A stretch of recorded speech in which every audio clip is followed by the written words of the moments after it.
Elle n'était pas bonne. Mais l'objectif, c'était bien de l'améliorer, et c'est ce que nous avons fait. Sur le budget général, on avait 10,7 millions à notre arrivée, on n'est plus qu'à 9,5 millions. Ça, c'est la baisse des dotations de l'État.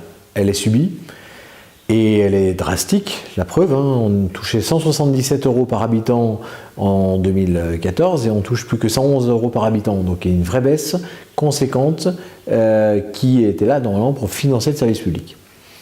Par ailleurs, la dette, elle était élevée, on l'a baissée.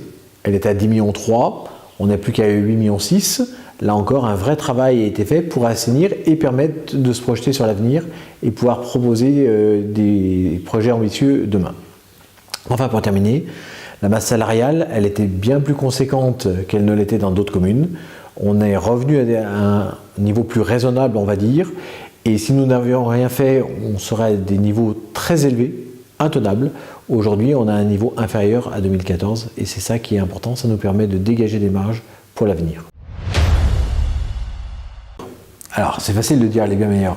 Ce qui est important, c'est que disent les gens extérieurs, les gens indépendants. On a deux structures indépendantes qui ont estimé et apprécié la qualité de la gestion de Grignoret. La première, c'est la Chambre régionale des comptes. La Chambre régionale des comptes nous dit qu'il y a eu un travail qui a été fait, les choses ont été bien engagées et on amène une vraie sérénité pour l'avenir et la gestion est plus saine. Donc ça, c'est important, avec plus de transparence, avec des marchés publics qui sont mieux construits.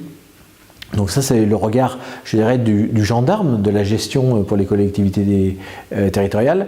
Et l'autre point, l'autre acteur qui a apprécié notre gestion, c'est la Canol, une association de contribuables de l'Ouest lyonnais qui a noté l'ensemble des villes de la métropole de Lyon.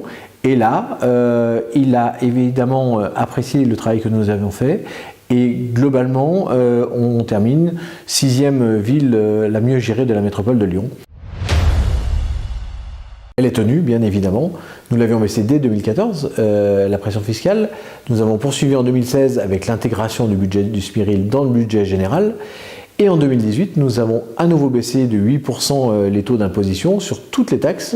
Donc tout le monde va pouvoir en profiter, aussi bien les locataires que les propriétaires. Donc la promesse est tenue, évidemment.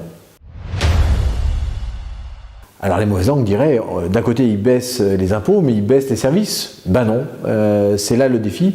Baisser les impôts c'est bien, mais il faut aussi améliorer les services. Nous l'avons fait en augmentant davantage les horaires d'ouverture de la mairie, nous l'avons fait en offrant davantage de places en crèche, mais c'est aussi dire aux habitants, et vous, qu'est-ce que vous en pensez des services? Quelle est la qualité du service? Et nous avons lancé, depuis le 1er janvier, un questionnement qualité auprès de tous les usagers des services publics pour qu'ils puissent donner leur point de vue. Et pour nous, ça c'est important. Qu'est-ce qu'il en ressort de ces questionnaires? Les usagers trouvent qu'il y a un bon service public à la ville de Grigny. Donc plus de services et de meilleure qualité, c'est l'ambition qu'on s'était donnée aussi. Là aussi, on tient nos promesses.